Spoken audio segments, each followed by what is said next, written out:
The previous day was miserable. An icy rain fell over Portland, Maine, coating the pavement and making even walking a chore. Driving a muscle car like the Dodge Challenger seems ill-advised.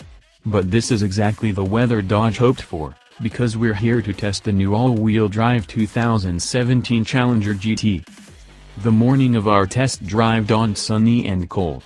The remnants of a late January nor'easter now past, we nonetheless steel ourselves for a day of unruly roads. Stepping into an inch of slush, we open the huge door, climb inside, and nestle into the heavily bolstered driver's seat. Immediately comfortable, we know the Challenger well. It's an old friend. Late in life, it's finally finding stability. Heading onto the Maine Turnpike, we're struck by the Challenger's poise. All-wheel drive civilizes the coupe's brutish nature. We confidently navigate the first on-ramp, still wet from the storm, and merge onto the highway. A rear-wheel drive car would come unsettled here, yet this Challenger's 19-inch wheels wrapped in all-season Michelin rubber are not disturbed. At the very least, the specter of tire spin would have made us overcautious. All-wheel drive doesn't morph the Challenger into a Subaru Outback, but it does make the Mopar a realistic year-round option for buyers north of the Mason-Dixon line. Dodge arrived at this conclusion after some introspection.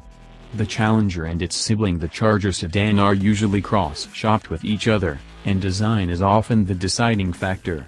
With Charger AWD sales remaining strong, in 17 northern states at least 50% of Chargers are sold with the system, not offering an all-wheel Challenger leaves money on the table.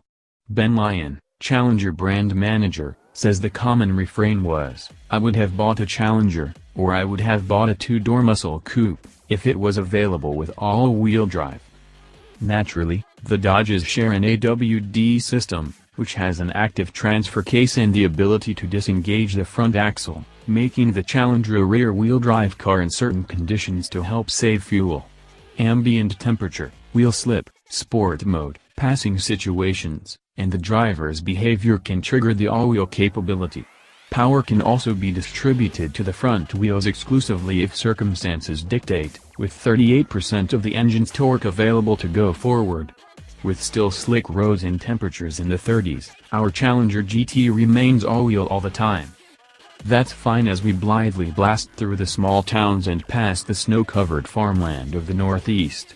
The cemeteries have headstones from the 19th century and before. We notice a monument celebrating locals who fought in the Revolutionary War. In New Hampshire, a town called Freedom greets us. This is Yankeedom, we muse, an appropriate setting for this car. Though built in Canada, a chunk of which is actually south of us at the moment, it's an undeniable symbol of American muscle. In the case of the GT, that muscle is a strong Pentastar V6 rated at 305 horsepower and 268 pound-feet of torque. The Charger no longer has an all-wheel drive V8 version, and Lyon maintains the V6 is the volume opportunity for the Challenger. Enthusiasts will bristle, but keeping the muscle coupe fresh and feeding sales demand is the whole point of an all-wheel drive Challenger. The V6, which was updated for the 2016 model year, has plenty of juice. It sounds good, too, producing a healthy naturally aspirated growl as we accelerate energetically.